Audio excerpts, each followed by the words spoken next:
The Sheila Zilinsky Show, the only show to give you the truth behind the headlines, prophecy, and the deeper things of God. Now, here is your host, Sheila Zilinsky.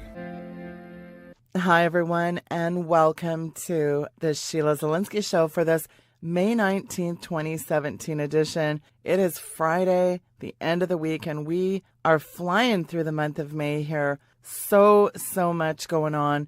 I said on a show with Dave Hodges before we started the show, I said, Dave, breaking news seems to be ancient history 10 minutes later. So it is really hard to keep up with everything that's going on. And I've been keeping my eye on the economy this year. There's some very interesting things going on with the economy. And who better to have on? He is a brilliant geopolitical analyst and a brilliant economist. It is my friend Ken Shorgen from The Daily Economist. Ken Shorgen, welcome to the program. It has been way too long, my friend. You're overdue. Yes, it has, Sheila, and pleasure to be here, and thanks for having me again. So much going on, Ken. Where to start is the big question. It's hard to know where the head starts and the tail ends on this thing. It's just so many reactor rods all going off at the same time. Do you find everything kind of seems to weirdly overlap? North Korea, South Korea, impending economic collapse, Russia, the Comey thing, the DNC staffer, Satanism, Pedogate, Clinton, Podesta, the WikiLeaks, it all seems to kind of overlap here. But all this disorder, this mayhem, this bedlam, this pandemonium havoc, it just seems like this chaos is imploding all at once. What is going on here? Do you get that sense? Yeah, well, there's a number of different things behind this.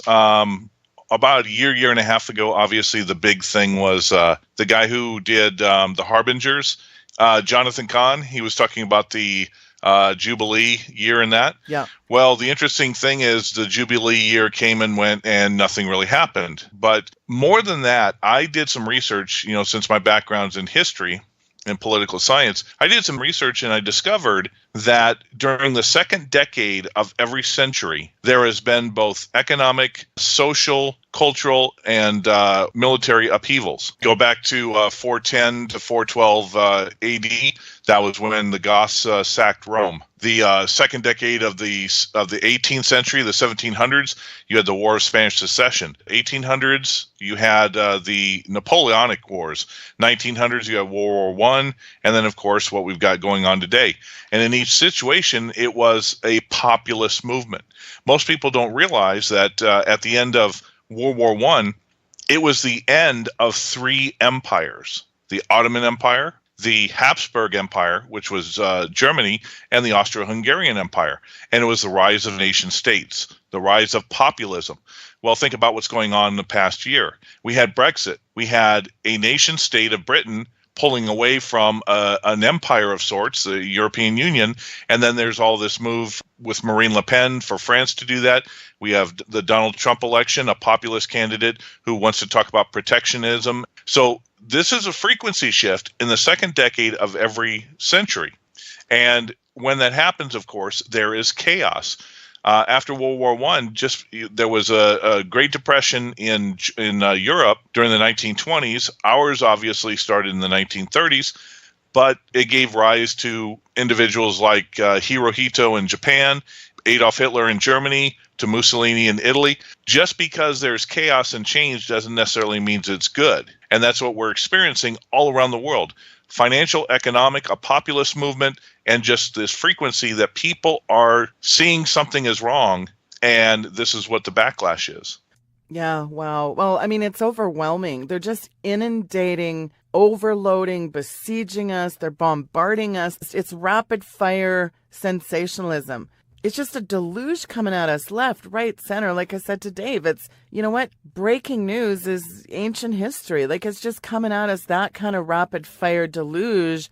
We've got South Korea, North Korea, happenings in the Baltic, the whole situation with Russia. Russia saying, hey, we're not going to put up with any intimidation. Putin doing some flip-flopping. There's a lot of juxtapositioning. There's a lot of saber rattling. You got the rumblings in the Middle East. Trump going over to Saudi Arabia, talking to Muslim leaders. That's interesting. Just this morning, The Hill covered Mad Dog Mattis said a military solution to North Korea would be tragic on an unbelievable scale. James Mattis speaking at a Pentagon press conference, and he said there's a lot of efforts underway to curb North Korea's aggressive missile program, but he warned, he said, hey, if this goes to a military solution, it's going to be tragic on an unbelievable scale. What is the thought process behind this little fat-headed demon leader of North Korea here, Ken? Does he want his country a parking lot? Like, I'm not following his thinking here.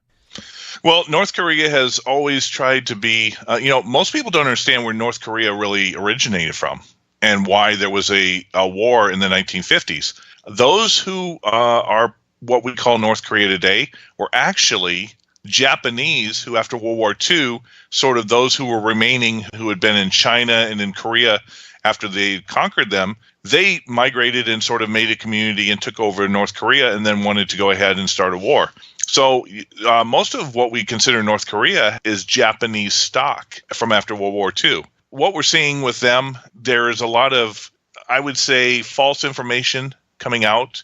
Yes, they do have artillery that could make Seoul, Korea into, boulders if they wanted to. But when it comes to their nuclear program and their ICBMs, really they're just trying to justify their place in the world. The problem that Russia and China have is the United States decides that they want to get really serious about going into North Korea, even with something like tactical nukes, then guess where the fallout's going to go? The fallout's going to go on China and Russia. It's not going to affect the United States. Right. So that's why China and Russia are doing their best to try to keep the United States out of this.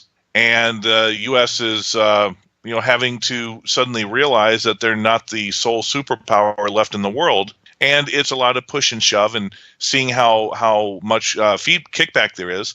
We saw under the Obama administration that when he wanted to do his red line in Syria, well, once Putin slapped him around a few times, he shut up. Same thing with what was going on in Ukraine.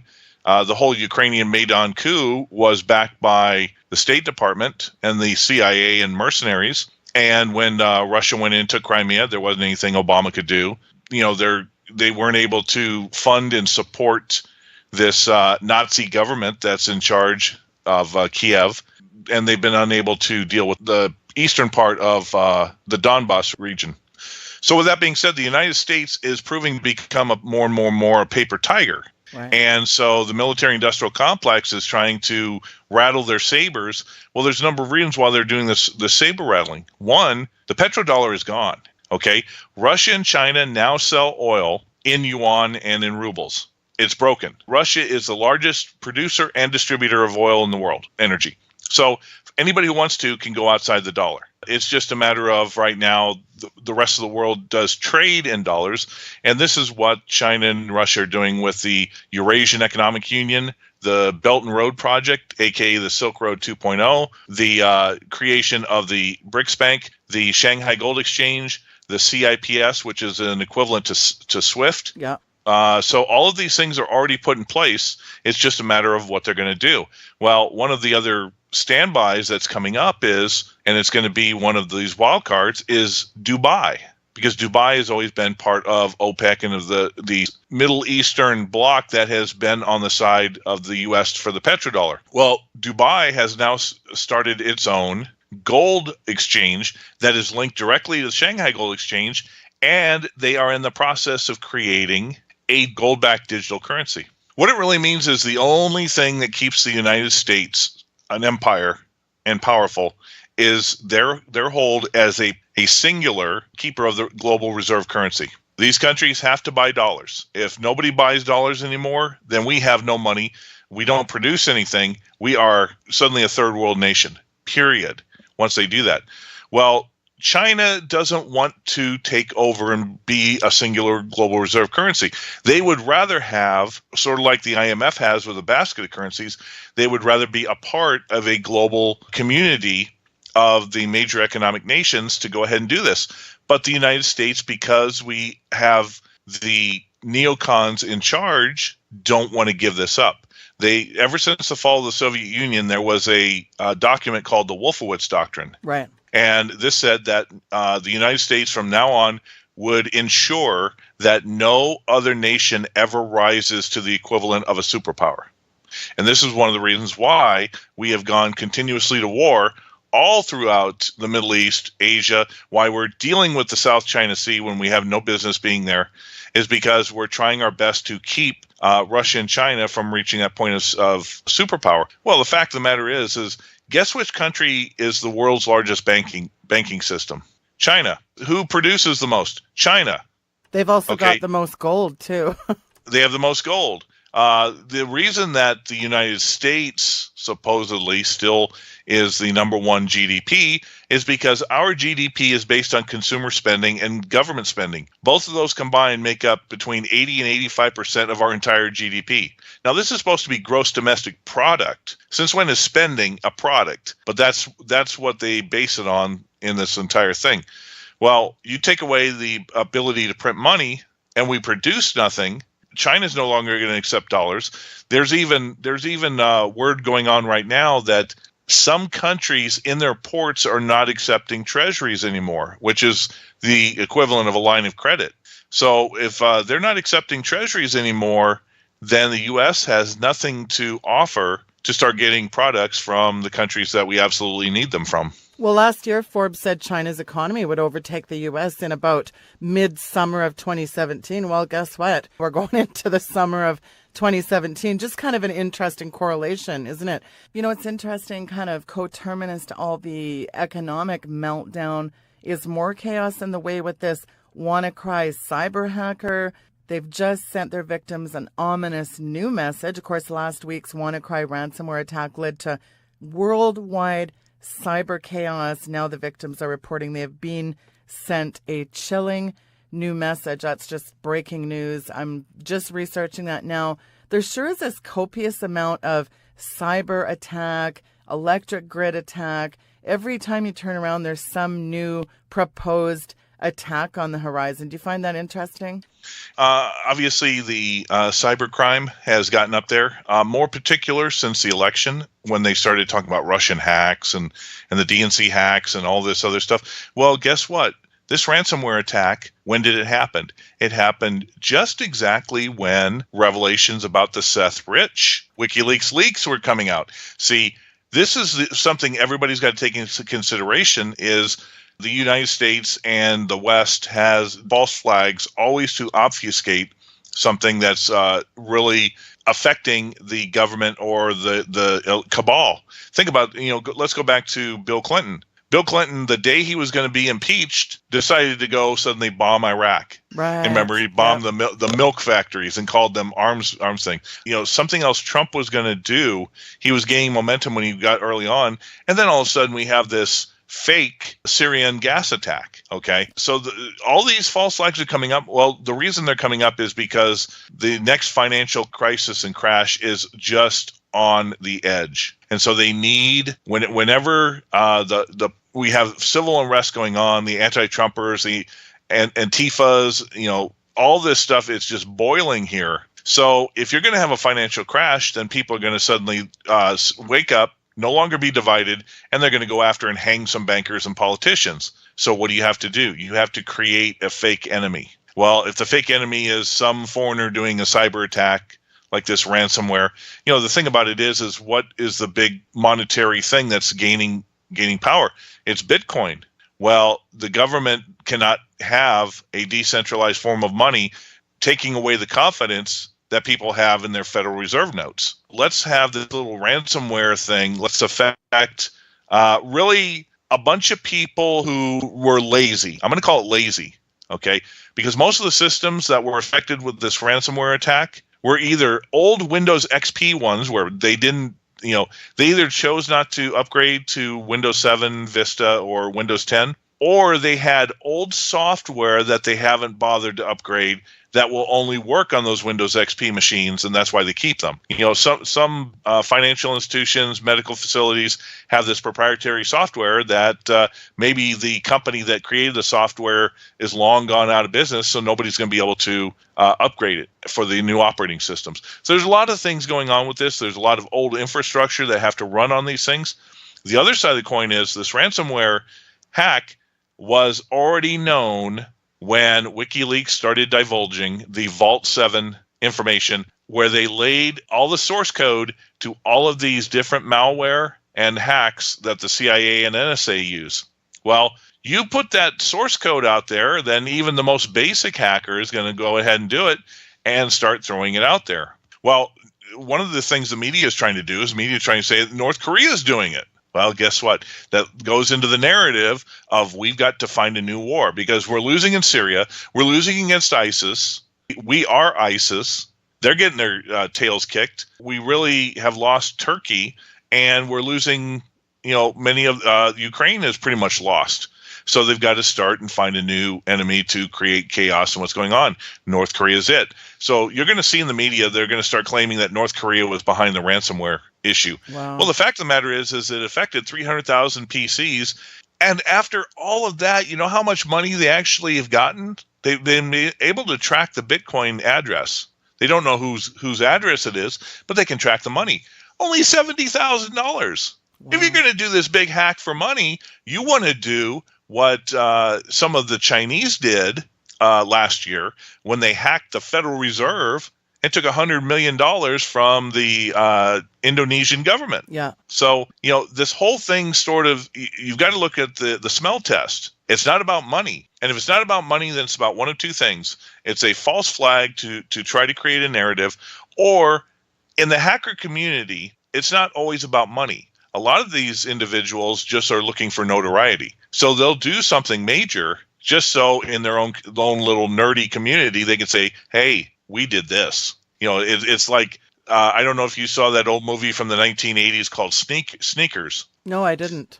Yeah, with Robert Redford and Ben Kingsley. And they were, just when computers were going out and they were in college, they were trying to hack the Pentagon, hack the IRS, hack all these things. So even back then, they've been interested in trying to do something big for their community to make a name for themselves. So there's a lot of different possibilities behind this. But when it comes to cyber attacks, well, the problem is that your security is only as good as the weakest link. And if hospitals in Britain, if subways and trains in Germany, and then, of course, ATM machines in China, which were all three got hit the hardest from this ransomware, if they are running old, antiquated operating systems that are no longer being patched by Microsoft, then those are the easiest ones to hack. And that's what you're going to see. So if people aren't updating, doing Windows updates, if they're not keeping security, there's a lot of free software out there.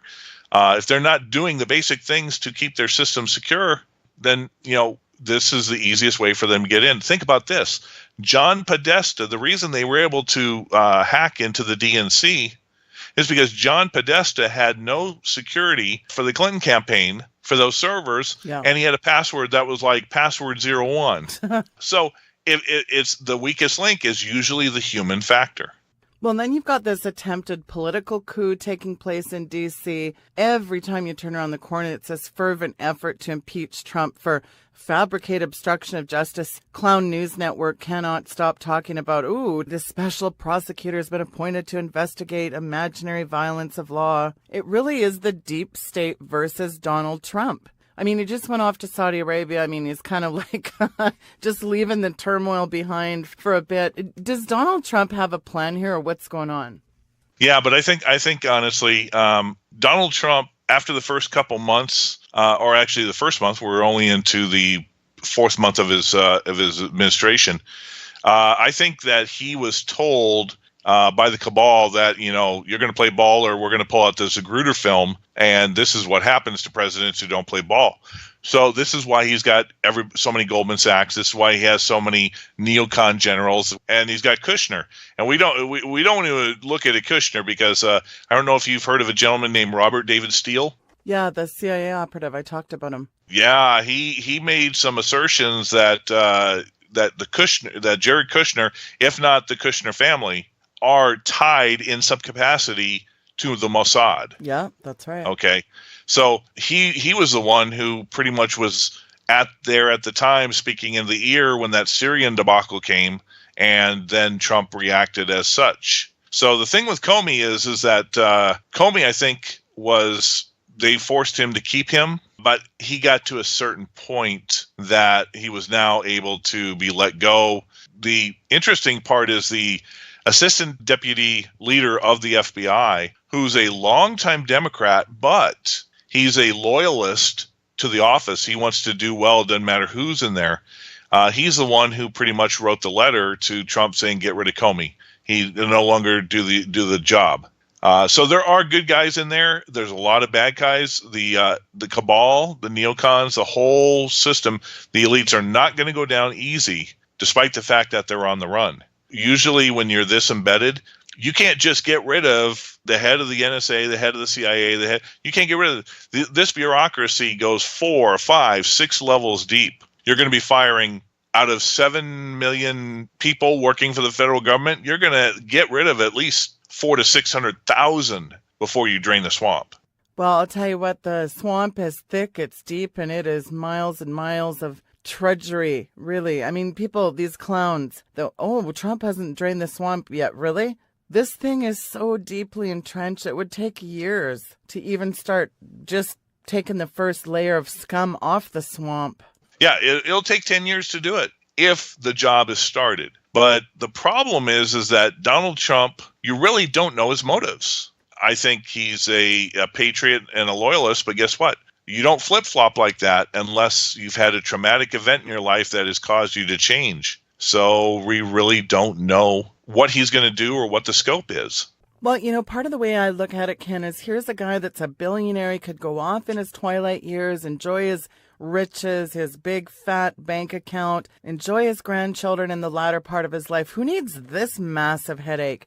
I think he knew what he was getting into. I think he knew the deep state. And I really do believe that in his heart, he really, truly wanted to restore America back to its Christian roots. He wanted to make America great again. And I don't see who else could be the man for this job going up against the deep state like this. I think he really believes that he is the man for the job. He does, but here's the thing. Somebody like him has things to lose.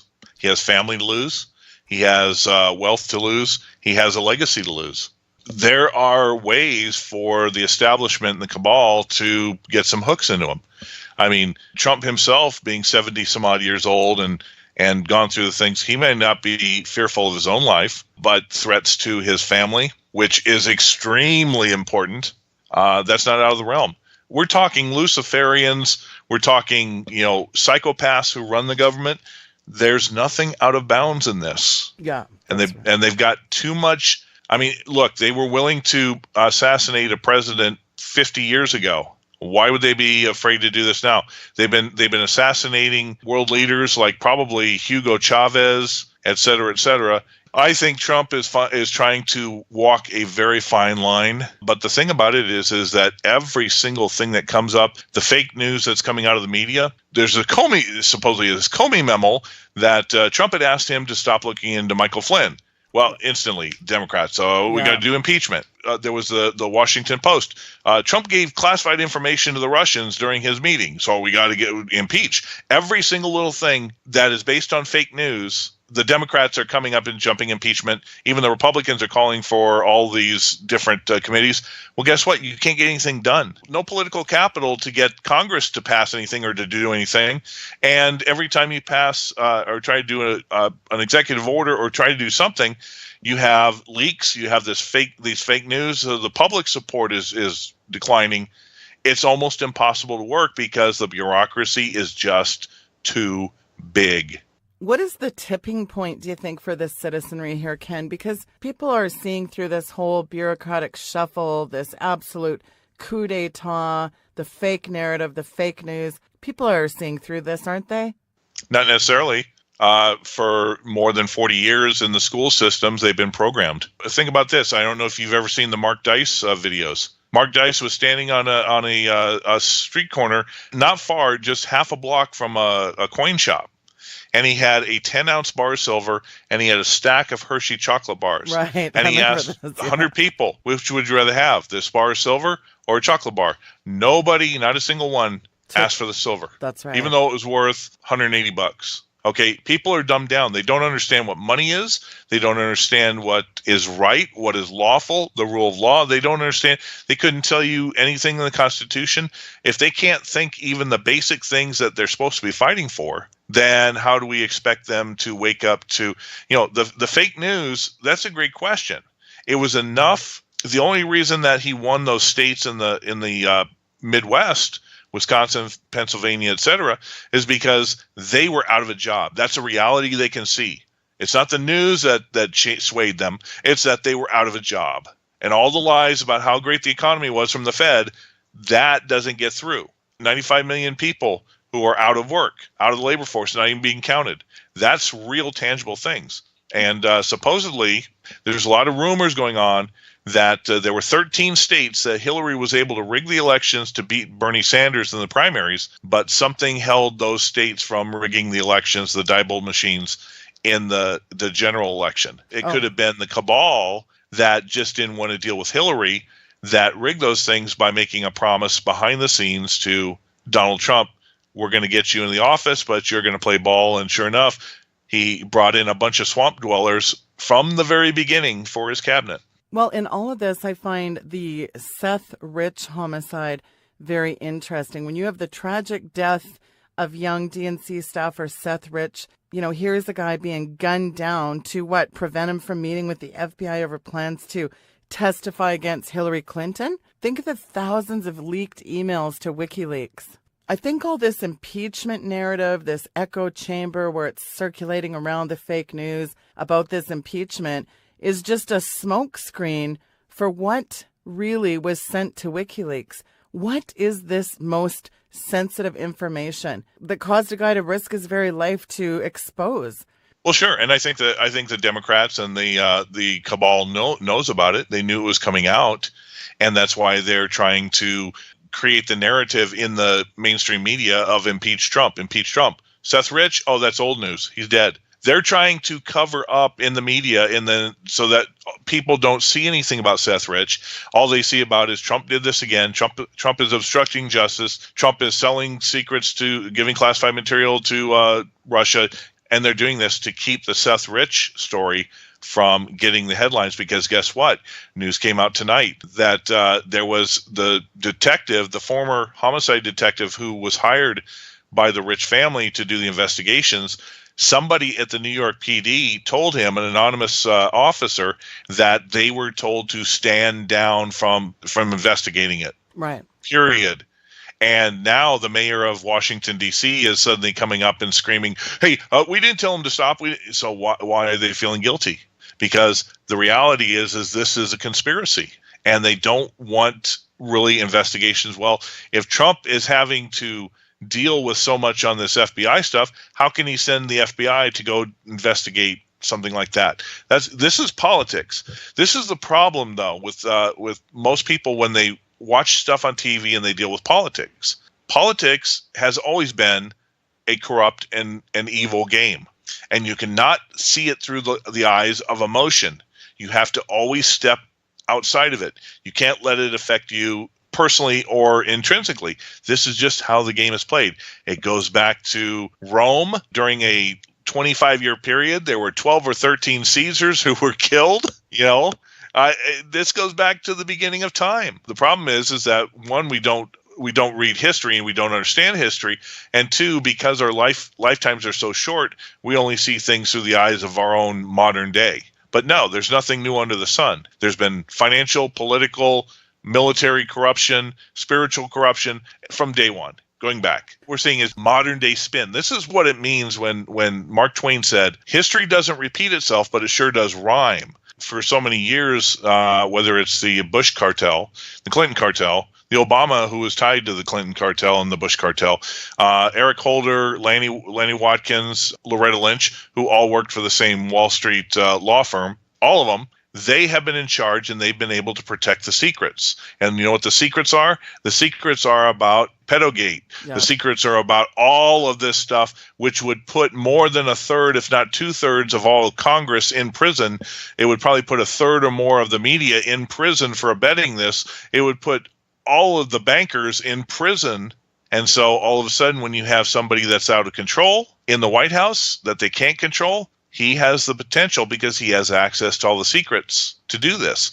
This is one of the reasons why LBJ was made vice president of JFK and then president. You know why? Because he was the former Speaker of the House under FDR during the FDR years, and he knew all the skeletons of everybody, Right. and everybody was scared to death of him. But he was one of the most corrupt politicians in the history of America. I mean, Hillary goes far beyond LBJ, but LBJ makes Richard Nixon look like a saint. He recorded everything. He didn't trust anybody. And, the fact of the matter is he would have easily won in 1974, but he didn't believe it. He didn't trust it. He needed a landslide. So he allowed that to go on. Had he come out after Watergate instantly and done an investigation and not said a word or said what he heard after the fact, then he would have easily skated by because he wasn't involved in that. The committee to re-elect the president, CREEP, did it on their own accord. By the way, something interesting. Guess who was a member of CREEP back in Nixon's time? How about Pat Buchanan? We see Pat Buchanan in the libertarian, conservative, alternative world as this great individual. Yeah, no, he was involved in the Nixon dirty work back in the day. So nobody in politics is without skeletons, period. Well, Nixon, though, don't forget he flooded us with good old paper dollars. He took us off the gold standard. Yeah, he took us off the gold standard. That was true, but it wasn't necessarily his fault.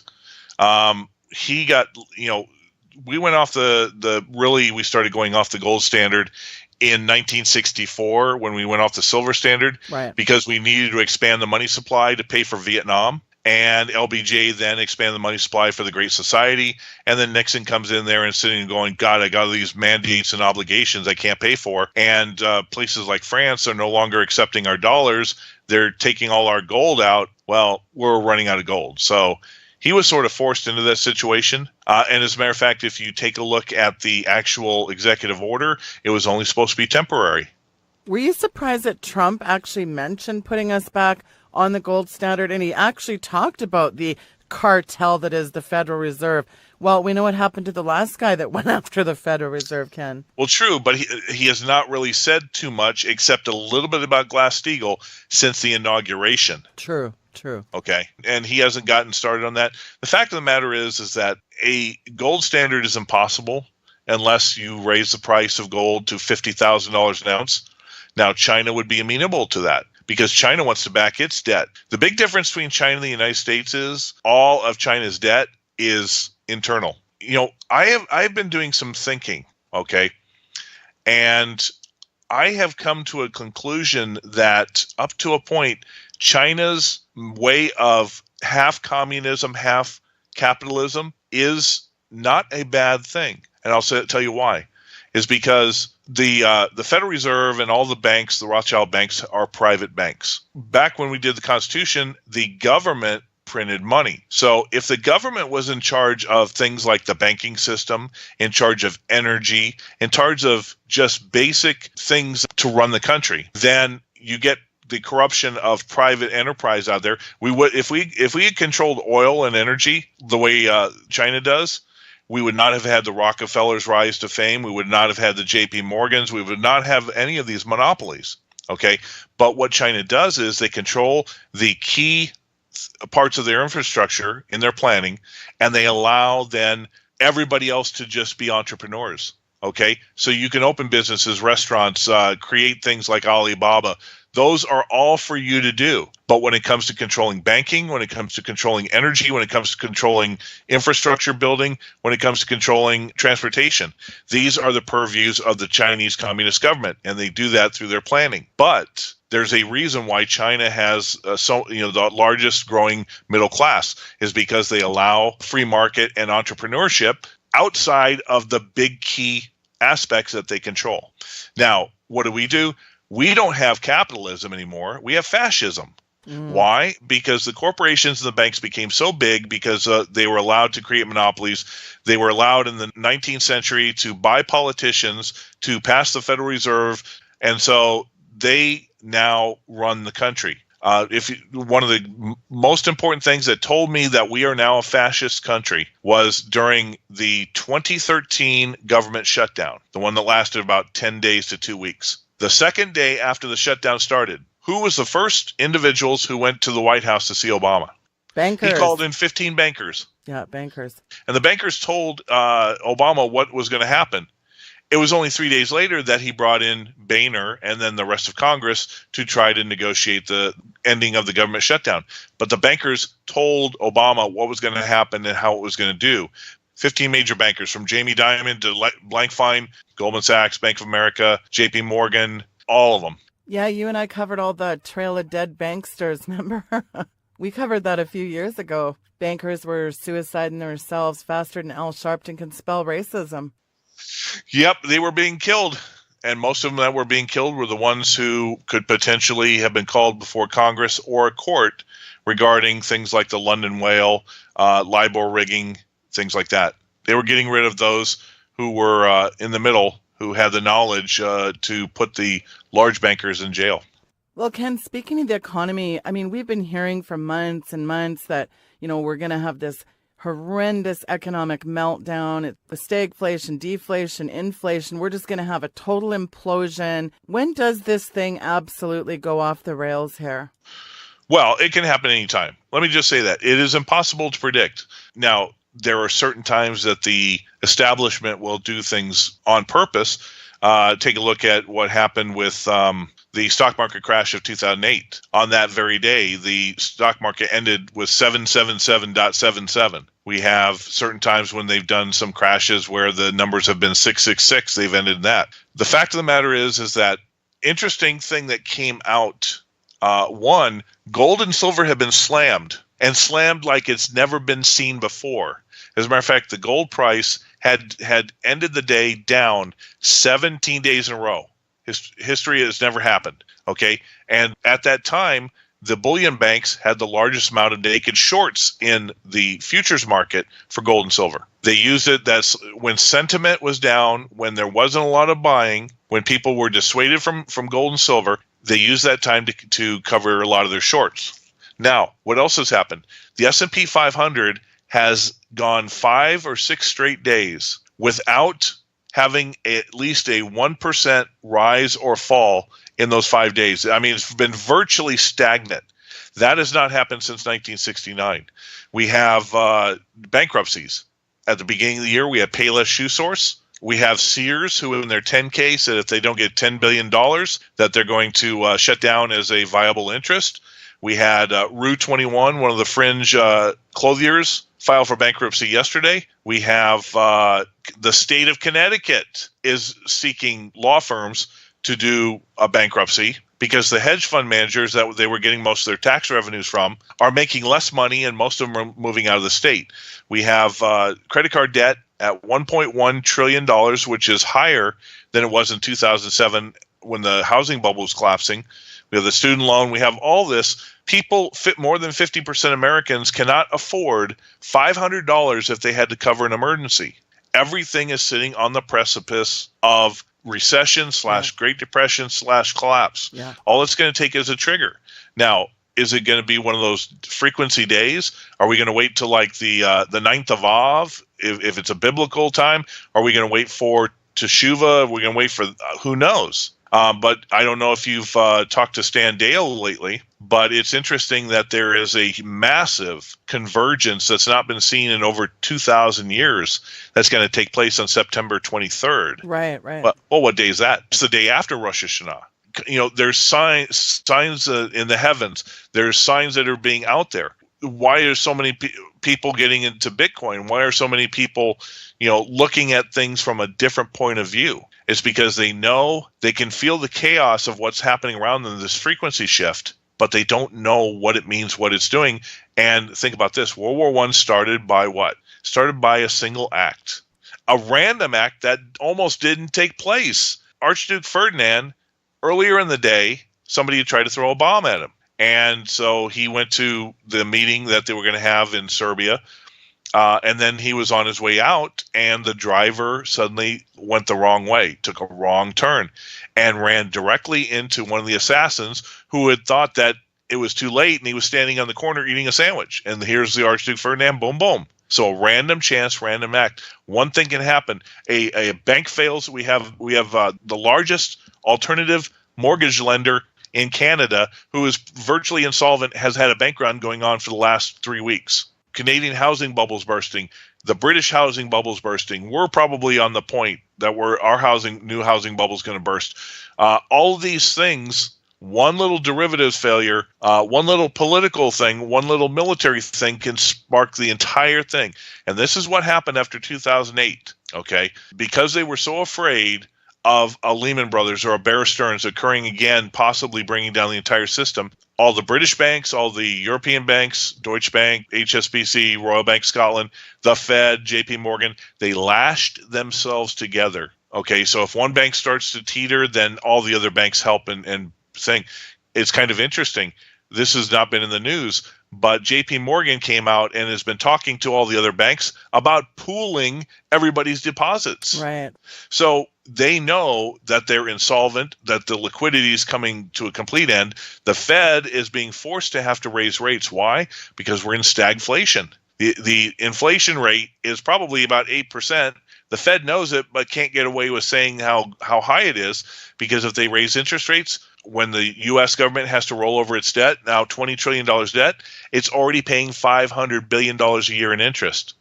Every 1% that the Fed raises the rates is an extra $250 billion per year out of the budget that the government has to pay interest on the debt. You can't raise it up to 4 or 5% because that's an extra $1.5 trillion that the federal budget can't do. All these things, this debt monster is there. Just one single thing can tip it off. And this is another reason why the U.S. is trying to do the war drums, because they've got to have some place to have an outlet once everything starts to crash. Well, what I think is really interesting, you mentioned it earlier, the Eurasian Union. Russia and China agree to integrate the Eurasia Union, the Silk Road. Of course, Putin's off meeting with the Chinese president. You know, you've got this whole Belt and Road Forum, aka Silk Road. That's really interesting. And then you've got all this stuff going with the Shanghai gold fix. You know, is China going to dump dollars for gold? They already control the world's largest physical gold market out of the Shanghai Gold Exchange. So they have the potential to dominate in the paper and physical gold markets. They could totally take over the West future markets here. And then you look at the London silver fix, you look at what's going on with metals.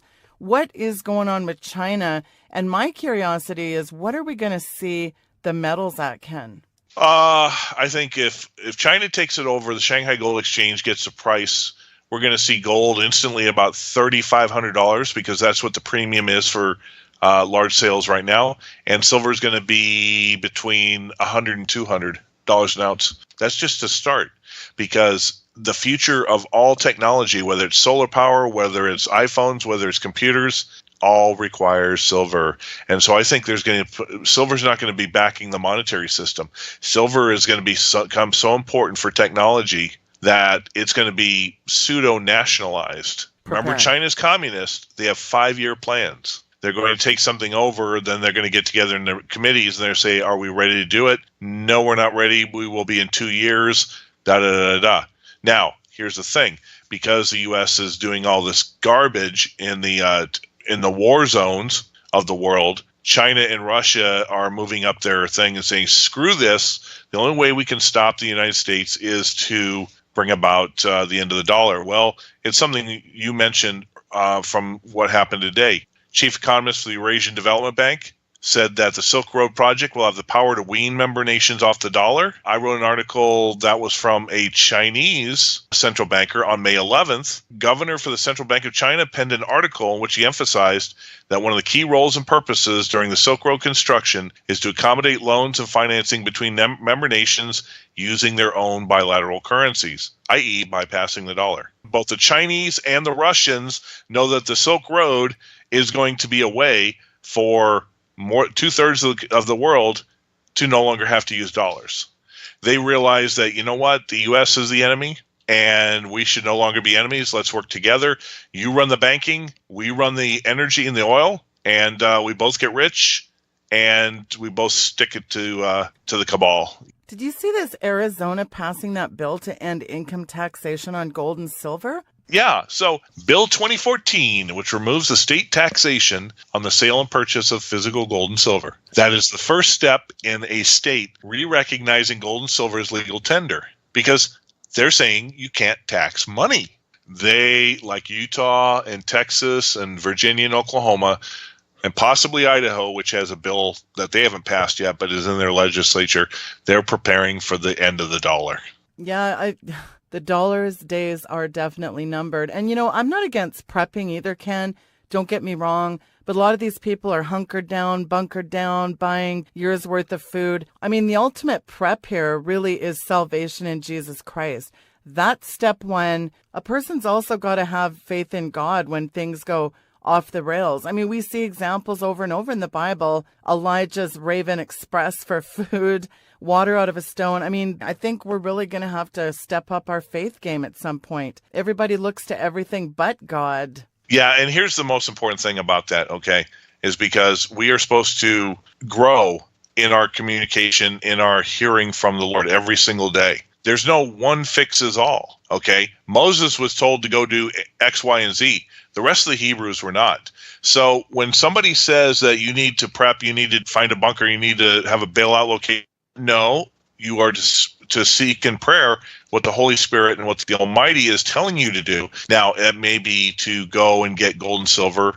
It may be to get to a little bit of food. It may to stay where you are. It may be to move. But it's for you and your family individually, because he has an individual purpose for you and a reason for you to be there. If you follow the herd of what all of the alternative, side says, then you're not doing God's will. You're just out of fear following somebody else who's telling you what to do. Well, that's just the problem, is there's so much fear, and fear is not being in faith. And I think that's really important what you said, because there's not a cookie cutter solution for all this. What God has one person doing may be different from what God has for you. And I think that's a really important point that you mentioned. Ken, in the waning moments, I would like you, for the new listeners, briefly talk about your podcast that you've got now and where people can find your handiwork. Yeah, my website is The Daily Economist, and that's the best place to go to see all my writings, because on the right side of The Daily Economist, I RSS in from one of the sites I write, viralliberty.com. It's a one-stop shop to go. And you can go out to YouTube and just put in The Daily Economist. You'll find all my podcasts. Go ahead and subscribe so you'll get the notifications daily. Monday, Wednesdays, and Fridays, I'll do a 25 to 45 minute update on all the different financial news that I think is really important. And what I do is I have up on my browser each of the different articles, whether it's ones I've written or ones I've found. You can see right there where the news comes from, and you can go to that URL and do your own further investigation if you see fit. Well, there you have it, folks. That's Ken Shorgen. Check out his handiwork at thedailyeconomist.com for all your financial news. It's a really good website. It's got great articles. Jump over there and check that out. It's also linked there in the bio today. I have a great show with Dr. Michael Heiser that's going to go up over the weekend. And then Monty Mulkey is on the show Monday. You do not want to miss Monday's show.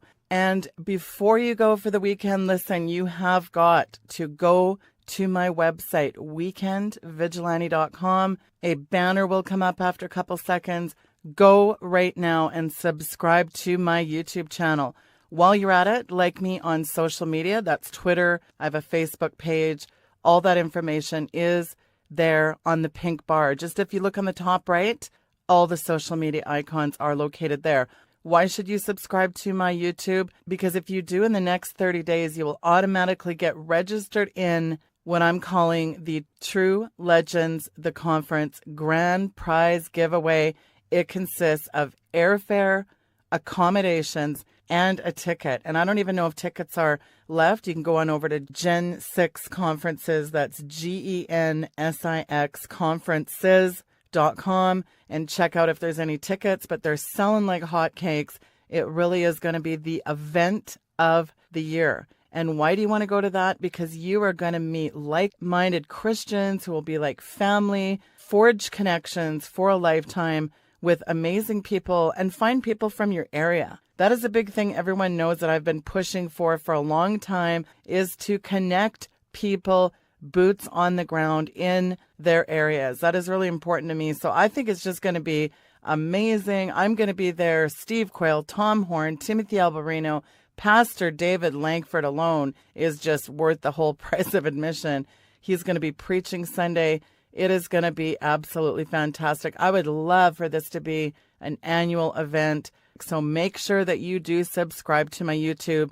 And besides that, I've got some great stuff planned on the horizon. There are new things coming, and it's going to be worth subscribing to. Trust me. I hope everyone has a fantastic weekend. We will see you next week. Good night, and God bless.